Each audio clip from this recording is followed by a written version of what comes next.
And good afternoon. You're listening to Ken Hudnall. This is the Ken Hudnall Show.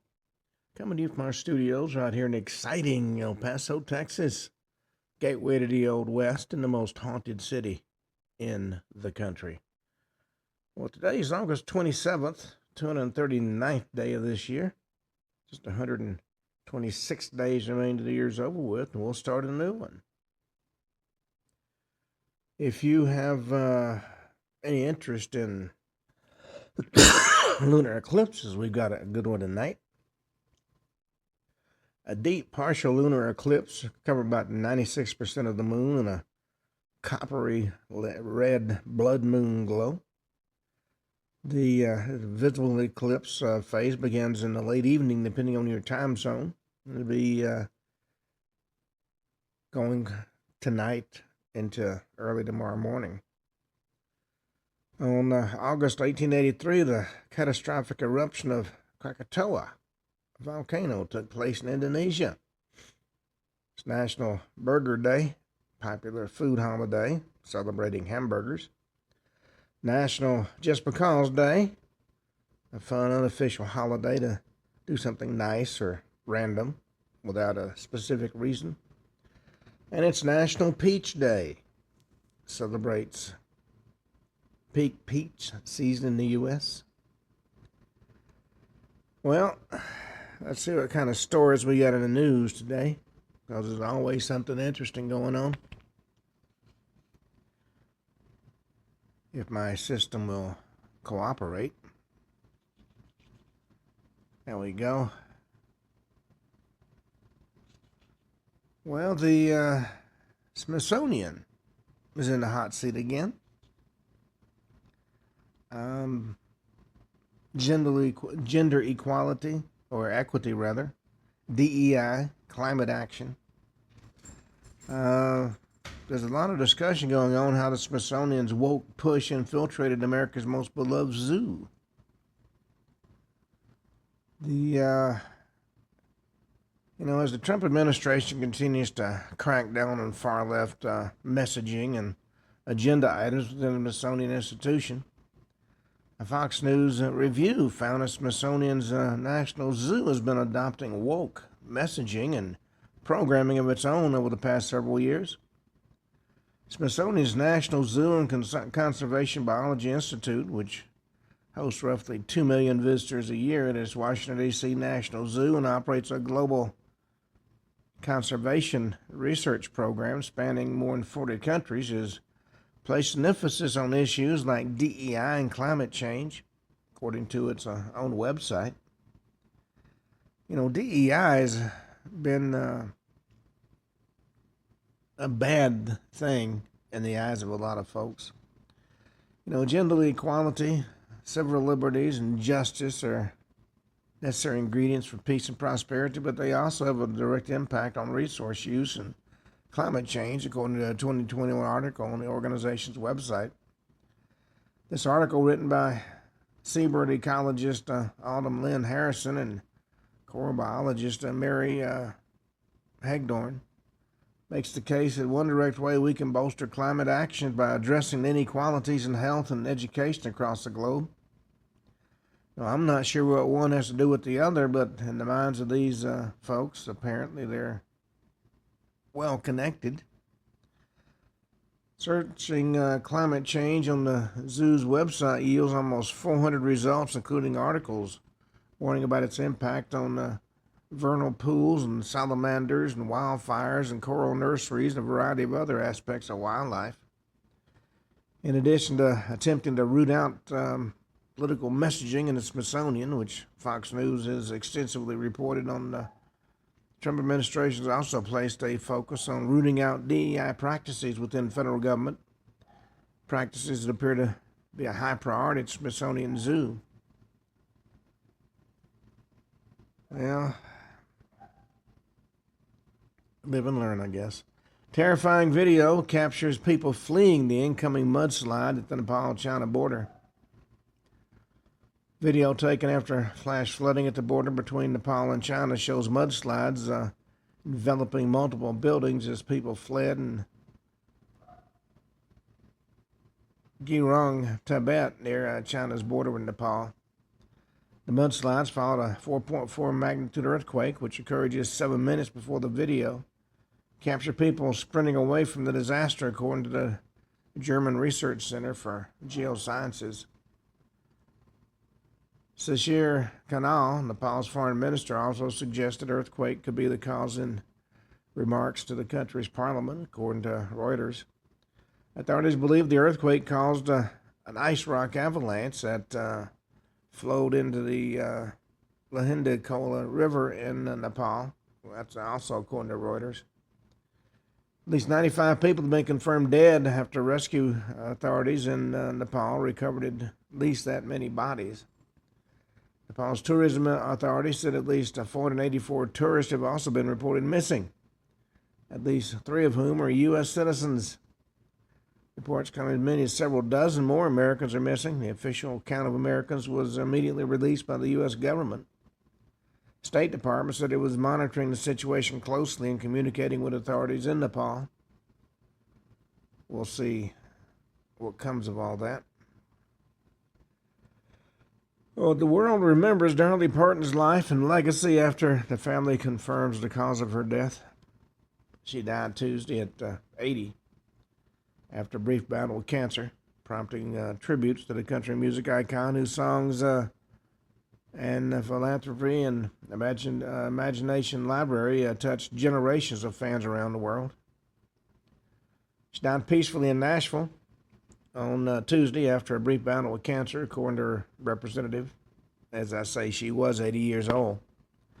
Country music singer was born January 19, 1946 in Sevier County, Tennessee. He grew up in the Smoky Mountains. She starred in beloved movies including 9 to 5 and Steel Magnolias and The Best Little Whorehouse in Texas. Founded the Imagination Library, a literacy program that provides free books to children around the world. She's put a lot of money into the causes she believed in. Well, ex-ESPN host Cindy Brunson embarrasses herself by trying to discredit Caitlin Clark. The sports media, according to many, reached an all-time low in defending DeJohn Carrington after she clotheslined Sophie Cunningham and posted white privilege from the locker room after her ejection. In doing so, no one embarrassed themselves more than former ESPN broadcaster Cindy Brunson. Brunson claimed Carrington didn't deserve a flagrant 2. Instead, she argued that Cunningham should have been ejected, not the player who clotheslined her. The Brunson also shared a post claiming a white WNBA player has benefited from reverse DEI. If it appeared Brunson's remarks were by an agenda, she later confirmed it. Said she is a Team DeJohn all day, every day. She said, I'm a Team DeJohn all day, every day, and at most it should have been a flagrant 1, not an ejection, she posted on Threads. And one player Brunson doesn't support all day, every day is Caitlin Clark. In another bizarre Threads tangent, Brunson attempted to discredit Clark while discussing a game that didn't involve the Fever. Well, they seem to lose sight of the fact it's a game, it's a sport, and it gets turned into personal attacks on Clark almost every time. Well,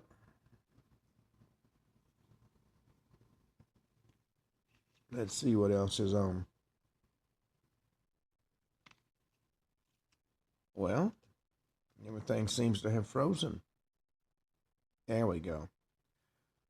Well, there's been a backlash over Good Golf ad. It goes too far as stories. As stores pull merchandise, PGA Tour event potentially is being canceled. Just a few days ago, Good Golf was viewed as one of the largest brand names among young people starting their interest in golf. Unsurprisingly, major golf brands are quick to partner with the YouTube channel and its personalities. They have a partnership with Callaway Golf to develop putters and golf clubs and golf balls. Their branded apparel is carried by major retailers, including worldwide golf shops, outlets such as Roger Dunn in Southern California. It's also sold online through retailers such as Target and most Dick's Sporting Goods and Golf Galaxy locations. Or I guess I should say it was. Good Golf became the center of controversy in golf over the past week thanks to the ad they made to promote a branded version of Callaway's new driver. The ad was meant to be a parody of the hit movie Obsession, but it was poorly conceived and executed. In the ad, Garrett Clark, one of the founders of Good, shoves a woman, Alexis Matowski, to the ground and says, "Don't touch my new driver." Well, without question, it was a bad ad, made in poor taste, and shouldn't have been released, but you learn these things after the fact in most cases. Well, a tragic accident unfolded as travelers and employees witnessed a deadly passenger jet incident. Airport worker was killed on the job this week after being hit by a passenger jet. The incident took place at Ulm Montreal Trudeau International Airport in Quebec, Canada on Monday, according to airport officials. The incident involved an Airbus A350 operated by French B, a low-cost airline, according to the Transportation Safety Board of Canada. The employee was identified by airport officials who worked for ground handling company Samsic. French B told Fox News the accident occurred during ground operations ahead of the departure of flight BF 5761 to Paris Orly. Airline said the accident occurred during the aircraft's pushback operation, though the exact circumstances remain to be established. Airline extends its deep condolences to the individual's family and loved ones, as well as its support to colleagues and all teams affected by the event, according to a spokesman. And French B is fully cooperating with the relevant Canadian authorities, providing them with all the necessary assistance to support the ongoing investigation. In a statement, officials from Aéroports de Montréal said they were deeply saddened by the incident. The ADM said it worked with its partners to provide assistance and support to employees and passengers who saw the tragic accident. Well, Quebec Coroner's Office is also notified of the death and it's investigating the cause and circumstances. Nobody's revealed yet what happened, but they want to assure everybody they are investigating. Well, an armed man was arrested at Trump Golf Course, allegedly had the First Lady's schedule and notes on the Secret Service actions, according to reports. An armed man arrested August 2nd at President Donald Trump's California golf course allegedly had the First Lady Melania Trump's schedule and detailed information about U.S. Secret Service personnel, according to all reports. Janine John Tael, 38, had more than 200 pages of writings that included schedules for the First Lady and members of the President's Secret Service detail. That's according to Associated Press, citing information revealed during a Los Angeles County Court hearing on Wednesday.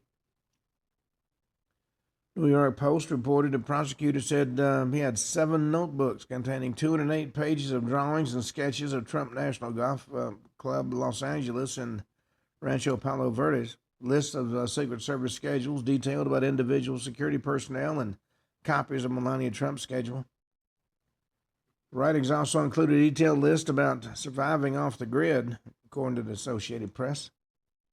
Los Angeles County Judge John Lonergan Jr. called the allegations alarming during Wednesday's hearing. The case itself is alarming in this day and age, with the violence creeping into our everyday lives, especially in our partisanship in the political environment ahead of the midterms, he said. The judge suspended criminal proceedings after a pretrial evaluation that indicated that Tail was not mentally fit to stand trial, sent the case to a mental health court. Well, President Trump gives every nation an easy choice: do business with America or do business with Iran. Well, when he announced this week that he had subjected Iran to unprecedented economic pressure, critics crowed that this shift was tantamount to admission that the Operation Epic Fury had failed. Yet such a policy is not only completely consistent with the president's approach during his first term, but has significantly greater chance of working because of Epic Fury's actual military success. Now, with Treasury Secretary Scott Bessett's announcement of the so-called D-Day sanctions of Operation Economic Outcast, the pressure on Iran's about to become intolerable, giving Trump overwhelming leverage to force the nuclear deal he wants with Tehran.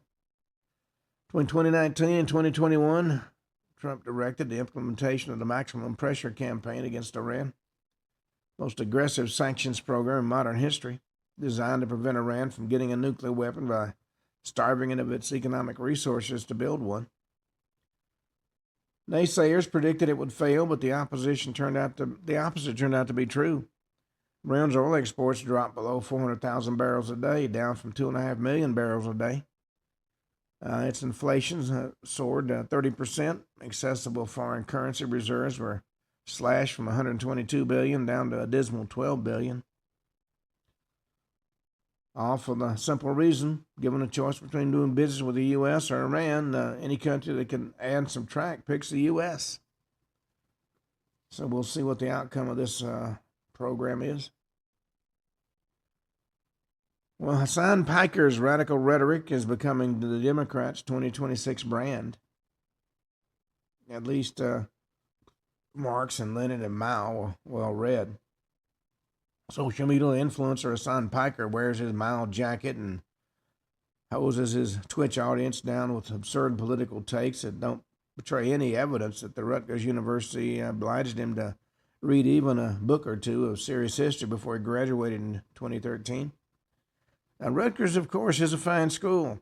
Anyone can get a great education there, but Piker's body of work shows us that serious study there is obviously not obligatory. He uses social media to monetize the worst impulses and the extremes in American politics. In the course of doing so, he's become the face of the Democratic Party in the 2026 midterms. Personally carried the most radical major party candidate in memory, Michigan Democrat Abdul El-Sayed, to his party's nomination for U.S. Senate. Piker's now gone so supernova radical that some Democratic leaders and elected officials have had to rebuke him without naming him, including House Minority Leader Hakeem Jeffries and Senator Lisa Slotkin, and others like New Jersey Senator Cory Booker have slapped him down by name. Well, unfortunately, people like that seem to be leading the Democratic Party.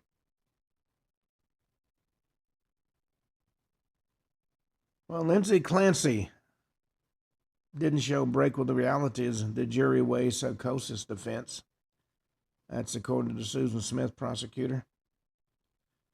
The prosecutors secured a conviction for Susan Smith, who drowned her two sons, says Lindsay Clancy's defense never proved a break with reality as jurors prepare to deliberate after Thursday's closing arguments. Clancy, who's 36, faces 3 counts of first-degree murder and the deaths of her children, Cora, Dawson, and Kaylin, all under age 6, were found strangled at the family's home in January 2023.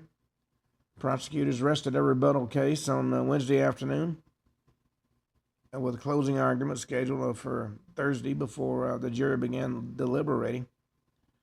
Her defense attorney argues that Clancy was experiencing postpartum psychosis when killing her children, a claim that's been heavily refuted by prosecutors. Smith, a former South Carolina mother, was convicted of killing her 2 young sons, 3-year-old Michael and 14-month-old Alexander, after she strapped them into her car and allowed it to roll into the lake. Prosecutors contend she killed the boys at least in part because the man she was romantically involved with didn't want a relationship with a woman that had children. She got a life prison sentence. Smith's defense contends she was in a fragile mental state and suffered from severe depression, characterizing the act as a failed suicide attempt in which she had intended to end her own life along with her sons. Well, as jurors began to deliberate, Representative Tommy Pope, who's currently the Speaker Pro Tem for the South Carolina House of Representatives and prosecuted Smith, told Fox News that he thinks Clancy failed to prove she had a break from reality. She didn't prove she was crazy, in other words.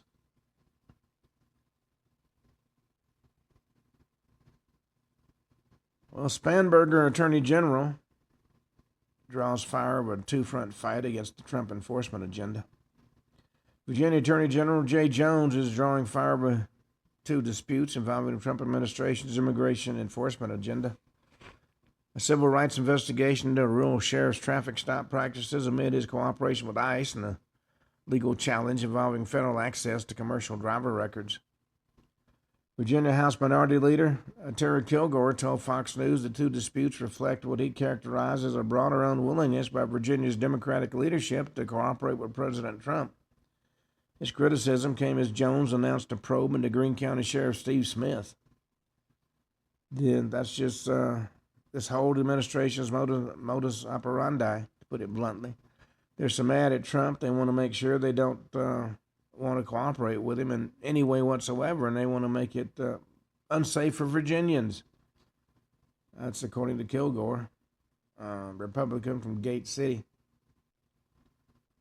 Criticism comes as Jones's Office of Civil Rights notified Smith and launched an investigation into allegations involving the Greene County Sheriff's Office traffic stop practices and his cooperation with federal immigration authorities.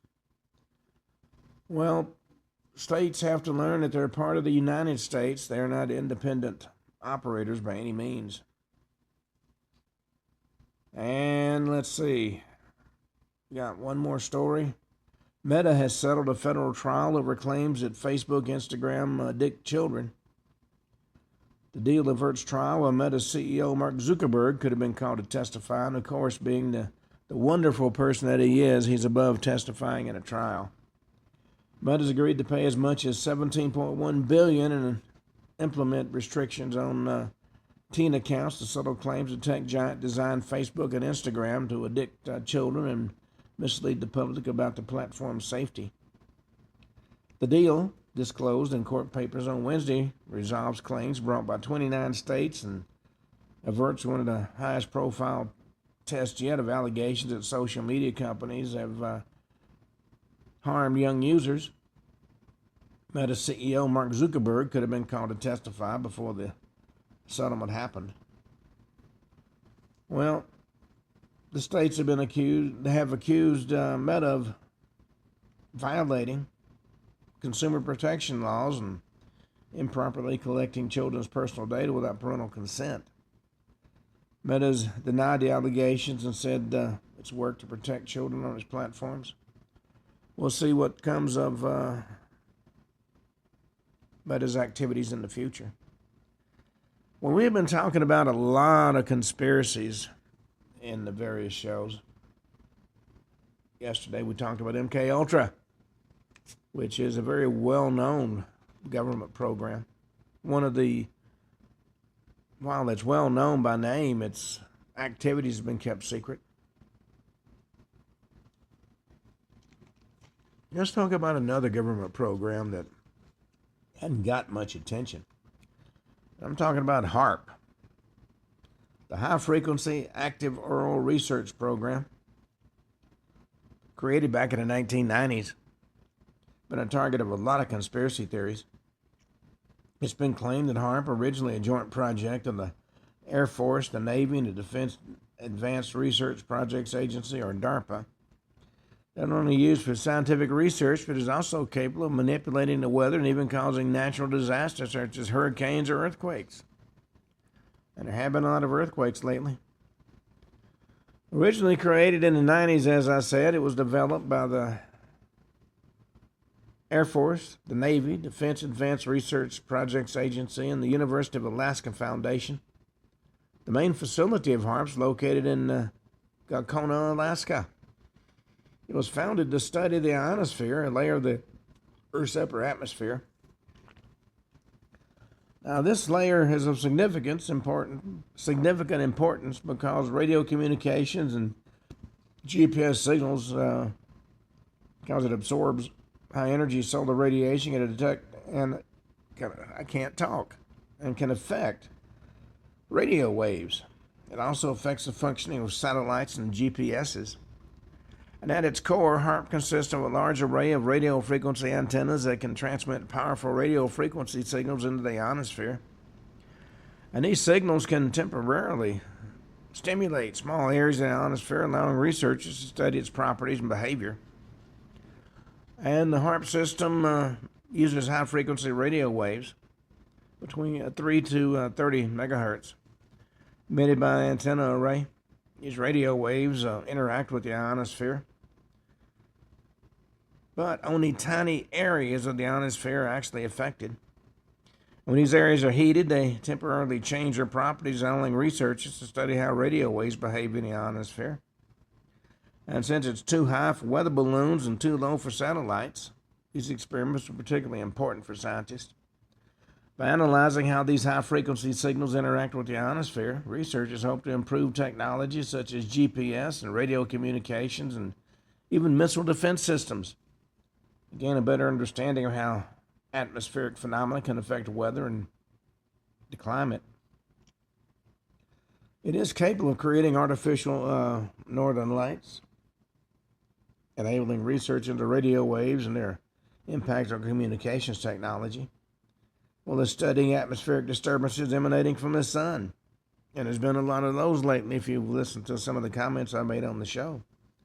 A key part of the research is to better understand the disruptions that solar storms can have on communications networks and to develop strategies to minimize them.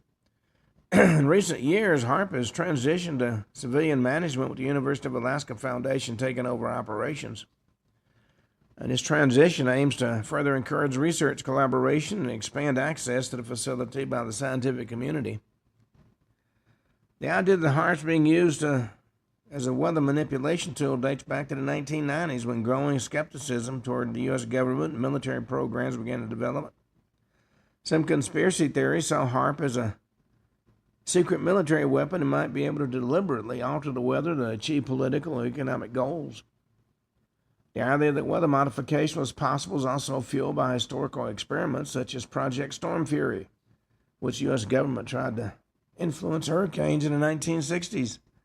The claims about HAARP are based on the idea that the ionosphere is somehow connected to weather conditions in the troposphere, the lower atmosphere where our weather is created. Conspiracy theorists argue that by influencing the ionosphere, the weather can also be controlled. And this has led to speculation that HAARP engages in the generation of earthquakes and tsunami waves and severe storms. Now, at the heart of the HAARP conspiracy theories, there are several main claims that conspiracy theorists routinely raise. Number one, of course, is weather modification. That's one of the most common claims, that HAARP is used to manipulate the weather, whether to create rain or to control storms such as hurricanes. And some conspiracy theorists even claim that HAARP is capable of causing droughts or extreme weather events to create political economic leverage. They point to natural disasters such as Hurricane Katrina in 2005 or the Haiti earthquake in 2010. They claim that HAARP is responsible for those. Then we've got another popular theory that HAARP is capable of triggering seismic activity and causing earthquakes. This theory became particularly popular after the devastating earthquake and tsunami in Japan in 2011. Conspiracy theories claim that HAARP could influence tectonic plates by emitting high-frequency waves. Then, of course, some conspiracy theorists see HAARP as a secret military weapon that could be used to destabilize enemy nations by manipulating their weather conditions. They claim that HAARP is a geo-weapon that can be used invisibly and secretly to cause massive destruction without evidence of direct human involvement. In extreme forms of conspiracy theory, it's claimed that HAARP can affect not only the weather but also people's thoughts. And this theory states that HAARP can send radio waves to manipulate brain activity, create mass hypnosis, and even control people. Although these theories are widely held, scientists and researchers repeatedly stress that HAARP is not capable of manipulating the weather or causing natural disasters. HAARP is a scientific research tool that focuses on studying the ionosphere. That's a layer of the atmosphere that lies far above the region where weather is created. Well, the phenomenon takes place in the troposphere, which lies about 10 to 15 kilometers above the Earth's surface. HAARP, on the other hand, operates in the ionosphere, which lies about 60 to 1,000 kilometers above the Earth. And another key point is that while HAARP is able to affect tiny parts of the ionosphere, these changes cannot have a global impact on the weather. HAARP's radio pulses are not strong enough to cause significant weather changes, and the scientists working with HAARP have also stressed that all results of the program be published, made available to the public. And they all swear there's no secret military applications. The program has transparently outlined its objectives and outcomes, and much of its research is available in peer-reviewed journals. But despite numerous scientific explanations, the conspiracy theory has gained a large following and remains a controversial topic in the public. It is important to note that there have been historical attempts at weather modification, but they are far from the claims made about HAARP. One of the most famous programs to modify the weather was Project Storm Fury, which was conducted by the U.S. government in the 1960s. The goal was to weaken hurricanes by spraying silver iodide into the clouds to encourage the formation of rain and reduce the intensity of the storm. But unfortunately, these experiments were largely unsuccessful, and the project was eventually abandoned. Modern attempts at weather modification, such as cloud seeding, continue to exist, though, but they have limited impact and tend to be restricted to local phenomena, such as encouraging rainfall in dry areas. These techniques are well documented and are conducted in many countries under strict regulatory conditions. Cloud seeding is a technique developed in the 1940s to artificially create rain or control snowfall. Cloud seeding involves spraying chemicals such as silver iodide or potassium iodide into clouds. These particles act as condensation nuclei where water vapor collects in clouds and becomes raindrops. When enough water condenses, it rains. And cloud seeding is often used in drought areas or to increase snowfall in areas with little snow. But this technology, of course, is not perfect. It can only work when there's enough moist air in clouds. So it can't rain in completely cloudless areas. In the U.S., China, and some other countries, cloud seeding has been used for decades to support agriculture or improve water supplies. Cloud seeding techniques have also been used at major events such as the 2008 Beijing Olympics to ensure it didn't rain during the opening ceremony. Well, it's even though it's been the idea that HAARP is a weapon has been debunked numerous times, conspiracy theorists continue to raise the same old tired arguments time and time again. Well, from cloud seeding, let's turn to a conspiracy theory that's back in the news these days. I'm talking about the death of Tupac Shakur. His life and death and the conspiracy theories surrounding his death are numerous. In fact, there's even one theory that ties Diddy into the murder. Well, the death of Tupac Shakur was one of the most discussed events in music history. The rapper was shot in Las Vegas on September 7th, 1996, died in a hospital 6 days later on September 13th. But despite his death, numerous conspiracy theories have since developed. Some claim that he's not really dead but staged his death, or he was the victim of a planned assassination due to rivalries in the hip-hop scene or due to political motives. So we're going to examine the various theories that have been circulating since his death, analyzing the facts and events and people involved in detail. We'll also have an overview of the life and work of Tupac Shakur and his rival, the notorious B.I.G., whose relationship is often cited as a background to the theories surrounding the rapper's death. Tupac Amaru Shakur was born on June 16, 1971 in Harlem, considered one of the most influential rappers and social voices of his time. His life and work reflected the challenges and injustices experienced by many African Americans in the U.S. His mother, Afeni Shakur, was a member of the Black Panther Party, which shaped Tupac's early awareness of social and political issues. He began his career as a backup dancer and rapper in the group Digital Underground before releasing his first solo album, Tupacalypse Now, in 1991, which attracted immediate attention with socially critical lyrics that address issues such as police brutality and racism. Several successful albums followed, including Strictly for My NIGGAZs in 1993, and Me Against the World in 1995, which brought him to the top of the rap scene. In addition to his music career, he was also an actor and appeared in films such as Juice in 1992 and Poetic Justice in 1993. He was known for his intense and controversial lyrics, which dealt with the harshness of life on the streets and the fight against social injustice and his personal struggles.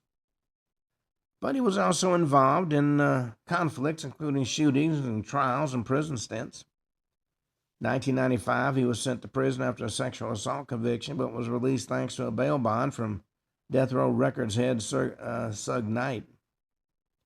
This led to his collaboration with Death Row Records and the legendary album All Eyes on Me, which is considered one of the greatest rap albums of all time.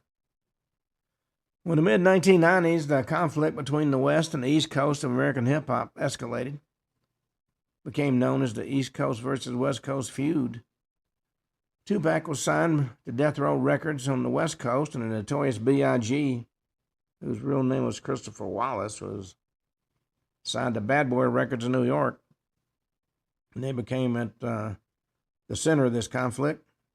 Wallace, born May 21st, 1972 in Brooklyn, was one of the most prominent rappers of the East Coast. He released his debut album, Ready to Die, in 1994, which made him one of the biggest stars of the scene. Wallace, also known as Biggie Smalls, quickly became established as the face of the East Coast rap scene. Tupac dominated the West Coast. Tensions between the two rappers escalated after a 1994 shooting in which Tupac was shot in a New York studio. Tupac believed that Biggie and Bad Boy Records had Sean Diddy Combs had something to do with the attack, which, although both have consistently denied the allegations.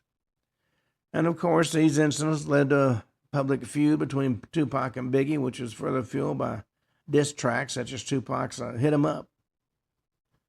Well, on September 7th, 1996, Tupac attended a boxing match between Mike Tyson and Bruce Seldon at the MGM Grand Hotel in Las Vegas. After the fight, Tupac got into an altercation with a man by the name of Orlando Anderson, a suspected member of the Crips, a rival gang. Hours later, at around 11:15 p.m., the BMW Tupac was riding in with Suge Knight was shot at by an unknown assailant at a traffic light on the Las Vegas Strip. Tupac was shot 4 times, including in the chest, the arm, and the thigh. Taken to the University Medical Center in Las Vegas and spent 6 days in intensive care before dying of his injuries, September 13, 1996. The actual perpetrator was never caught. To this day, a lot of questions remain unanswered about the events of that night. Tupac's death has spawned countless conspiracy theories claiming the rapper either still alive or he was the victim of a larger, well-planned murder plot. There are several main theories that we're going to look at. Number one, he's alive and staged his death. That's one of the most common theories. He wanted to avoid the spotlight and the dangers of life as a famous rapper. He spent his life trying to get there, and then he tried to run away from it. Yes, that makes a lot of sense, folks. Proponents of this theory believe that Tupac is hiding somewhere overseas, possibly in Cuba. That theory is supported by Tupac's close connection to his mother, Afeni Shakur, and her political past in the Black Panther Party, which also has ties to Cuba. Now, there have been a number of clues supporting this particular theory. One, there have been reports of alleged Tupac shootings in the years after his death, particularly in Cuba and South Africa. In many of his songs and interviews, he talked about wanting to one day disappear and move on without anybody knowing where he was. And the title of his last album during his lifetime, the Don Illuminati, the 7-Day Theory, which was released posthumously, is interpreted as a reference to his alleged resurrection 7 days after the shooting. The theory that he staged his death remains speculative, based mostly on fan rumors and the fact that the perpetrator has never been found. But there's no hard evidence that Tupac is still alive. The FBI and Las Vegas police have confirmed his death is authentic. No evidence of a cover-up. Now, the next most popular theory is that Suge Knight himself, the head of Death Row Records, had Tupac murdered in order to gain financial and contractual control over his musical legacy. It is claimed that Knight feared that Tupac would want to leave Death Row Records and start his own label, which of course would have weakened Knight's value and power in the music industry. And there are some clues for this particular theory. There are reports that shortly before his death, Tupac was thinking about leaving death row and starting his own career. Suge Knight, who was in the car with Tupac, was not injured, is considered a suspect by some because the attack was so precisely aimed at Tupac. And while there may have been tension between Tupac and Suge Knight, there is no credible evidence to support the theory. Knight himself has been involved in numerous legal disputes and violent incidents over the year. There's no concrete evidence that he organized Tupac's murder. The theory that Tupac was murdered by members of the Crips or by a rival East Coast rap group is one of the most popular. Since Tupac and Biggie were at the center of the East-West conflict, Tupac's murder may have been an act of retaliation for the increased escalation of the feud. Many believe the dispute between Death Row Records and Bad Boy Records played a key role in the murder. And there are a number of clues to support this theory. Orlando Anderson, a suspected Crips member in the hours before his death, is often named as a prime suspect, but was never formally charged. And the East Coast-West Coast feud has previously resulted in shootings and threats and violence, which further fueled the conflict in the final years of Tupac's life. This theory has some credibility as the feud between the rap scenes was already violent. Additionally, there's evidence that Orlando Anderson, who was present on the night of the murder, may actually have been involved in the murder. Nevertheless, the case has never been officially solved. Anderson himself was shot and killed in a separate incident in 1998. A less common theory is that Tupac was murdered because of his political and social messages. This theory takes Tupac's background as the son of Black Panther members and claims that he was targeted because of his growing political influence and his messages against the power structure of the U.S. And there are some clues that support this theory. His lyrics and public statements are often highly political, addressing issues such as racism and social justice and police brutality. His mother, Afena Shakur, was a prominent activist, leading to speculation that authorities may have perceived Tupac as a threat. This theory relies mainly on Tupac's political statements, but there is no evidence his death was organized by government agencies or political forces. The investigation into the murder points more toward a personal or a gang-related background. On March 9, 1997, just 6 months after his death, the notorious B.I.G. was also shot and killed in Los Angeles. Biggie was in town at the time to attend the Soul Train Music Awards. Shots were fired as he sat in the car after a party at the Peterson Automotive Museum. And like Tupac, his killer was never caught, and the case remains unsolved to this day. Our theory is that the murders of Tupac and Biggie are connected, and that Biggie's death was an act of retaliation for Tupac's murder. Others believe that both murders are part of a larger network of violence in the rap scene. Well, the death of Tupac Shakur remains a tragic incident in music history. Although many theories do exist, the truth about who is responsible for the murder remain unclear. There are plausible references to gang violence and East-West conflict in the rap scene, but the lack of progress in solving the case has fed conspiracy theories. What remains is Tupac's legacy as an artist, activist, and symbol of an era in hip-hop history. The tragic death of Tupac Shakur and Notorious B.I.G. are a heartbreaking reminder of how artistic rivalries can spiral out of control and lead to devastating violence. Music and art exist to enrich the world, bringing people together, tell stories, and build bridges. Artistic rivalries should never result in violence. Instead, they should be seen as opportunities to inspire growth and mutual development. And I heard not too long ago, there's a move afoot to try to beat Sean Combs for the death of Tupac Shakur. I haven't heard if that's going anywhere or not. Well, from the murder of a rap star, let's talk about conspiracy theories about secret elites.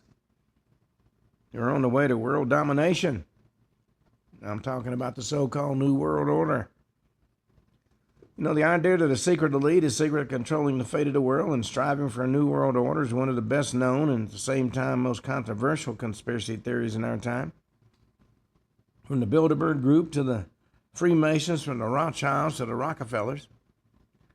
This particular theory says these powerful organizations and families are closely intertwined and want to establish world domination in the long term.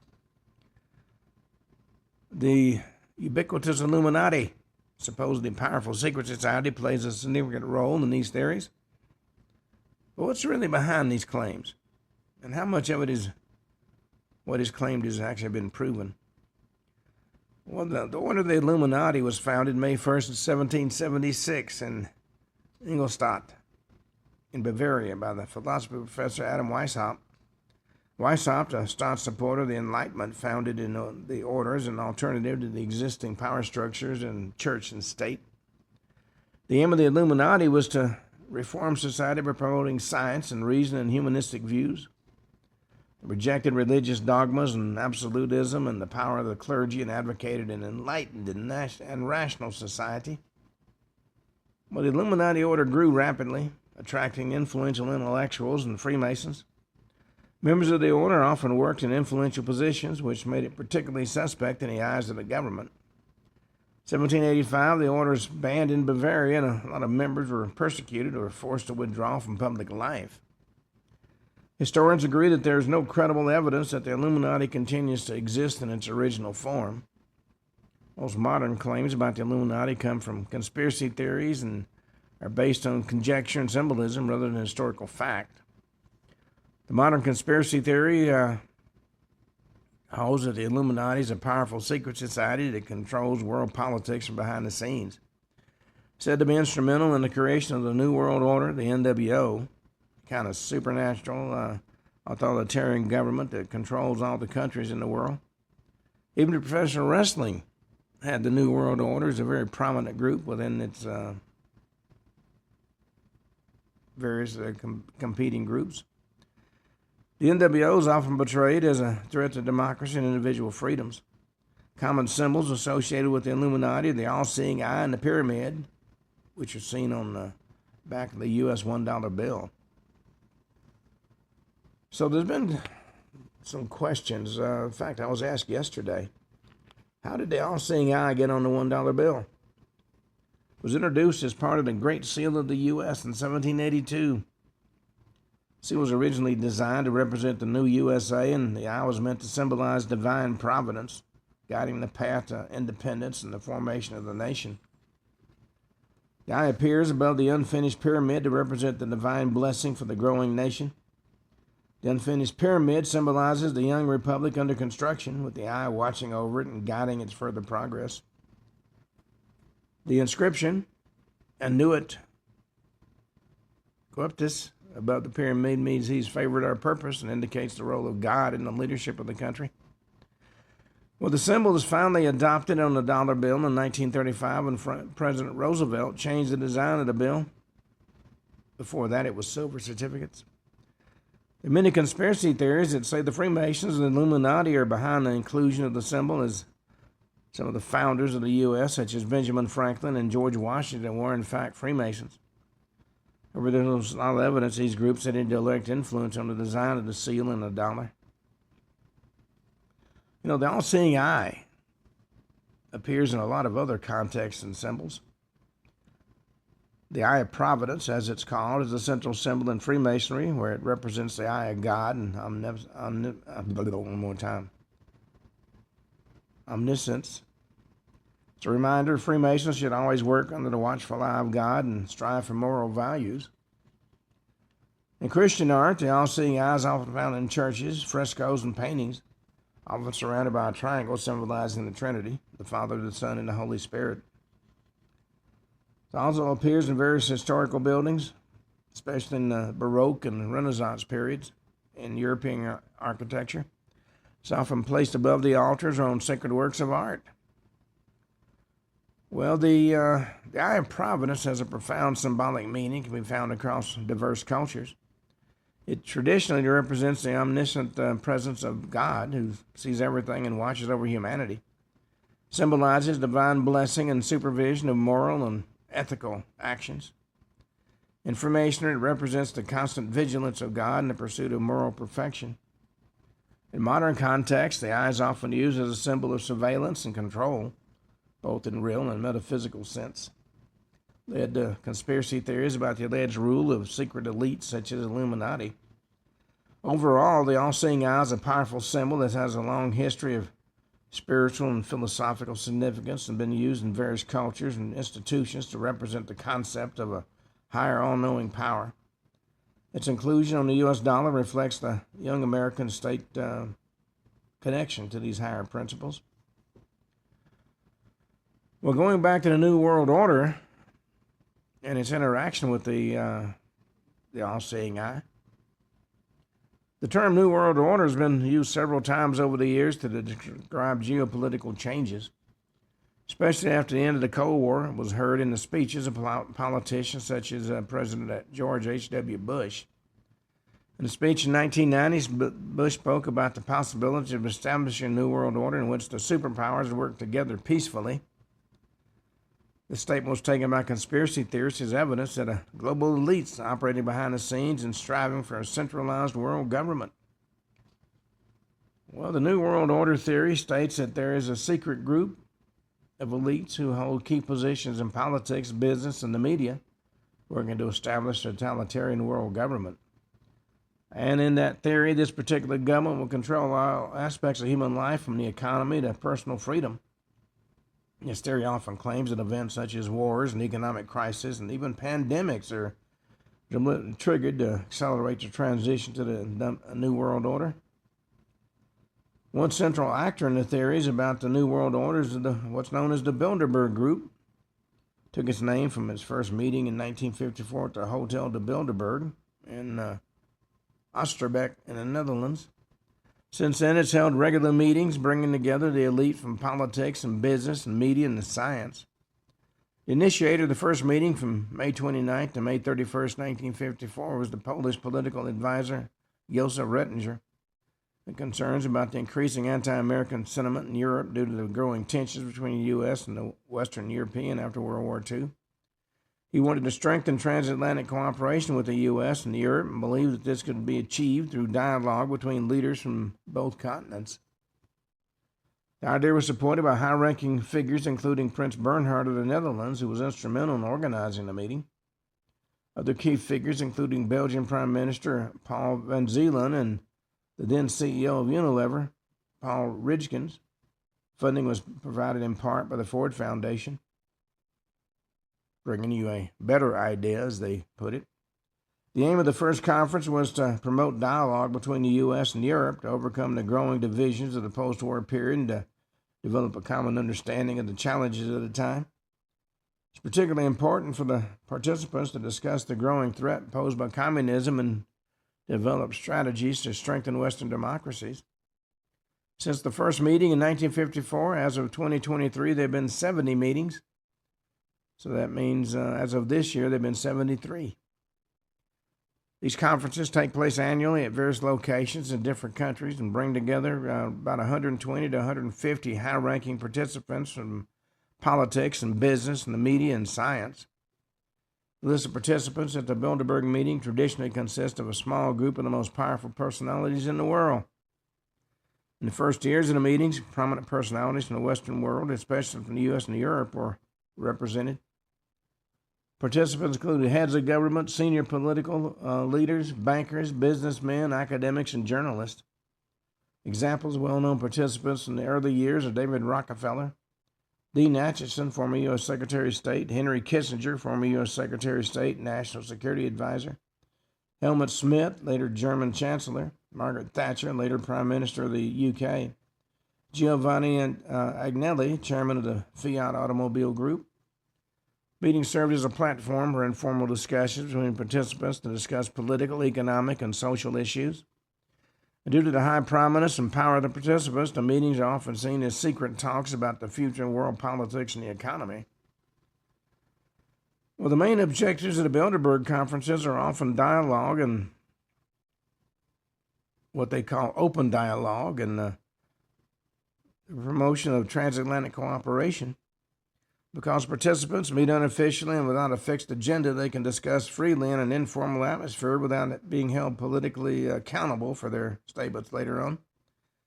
The Chatham House rule allows participants to express and hear ideas without their statements becoming public. Topics covered typically include global geopolitical challenges, economic development, international trade, security, environmental issues, and technological innovations. Focus is often on problems that are of international importance and require multilateral cooperation. Results of the meetings are not publicly available, and there's no formal decision or communication ever issued by the Bilderberg Group. This led to speculation. The Bilderberg Group is secretly making decisions that could determine the fate of entire nations. The group itself sees itself as a forum for the free exchange of ideas, not as a decision-making body. The strict secrecy of the meeting has always been a source of controversy. Critics accuse the group of promoting an elite power structure that makes global decisions behind closed doors without the public knowing. Conspiracy theorists claim the Bilderberg Group forms a kind of shadow government that secretly controls world politics and global economy. These theories rely on the fact that many of the participants are in leadership positions and the group has no accountability to the public. Advocates of the Bilderberg Group, though, argue that the meetings provide a valuable forum for informal exchange where leaders can speak openly about pressing global issues without public pressure. In a place where long-term visions are developed without focus on immediate decisions or political pressure. While the exact discussions of the Bilderberg Group meetings are not made public, it is undeniable the meetings have a significant impact on world politics. Many of the participants were or are decision makers who later made important political and economic decisions. It's often speculated that some of those issues discussed at the meetings later led to political action or international agreements. For example, it's claimed that some of the economic and trade agreements between the U.S. and Europe had their origins in discussions of the Bilderberg Group. I also believe the Bilderberg meetings played a role in the creation of the European Union, as many prominent EU supporters attended the conferences. While the group itself emphasizes it's only a platform for informal discussion, the fact that many powerful people attend these meetings continues to fuel rumors of a secret world government. And of course, there's the beliefs about the Rothschilds. There's a lot of conspiracy theories about one of the world's most influential families. The Rothschild family has been synonymous with great wealth and power and influence for over 200 years. With roots in the 18th century, the banking dynasties played a prominent role in the financial world, helping to shape the fortunes of many nations. But their immense wealth and global reach have also made them a prime target for conspiracy theories. One of the most popular claims is that Rothschilds are secretly seeking a new world order to control global politics and economics. So there have been a lot of stories about the origin and the rise of the Rothschild family. We're going to talk more about them tomorrow because for today we run out of time. So until tomorrow at this time, this is Ken Hudnall for the Ken Hudnall Show saying have a truly great evening.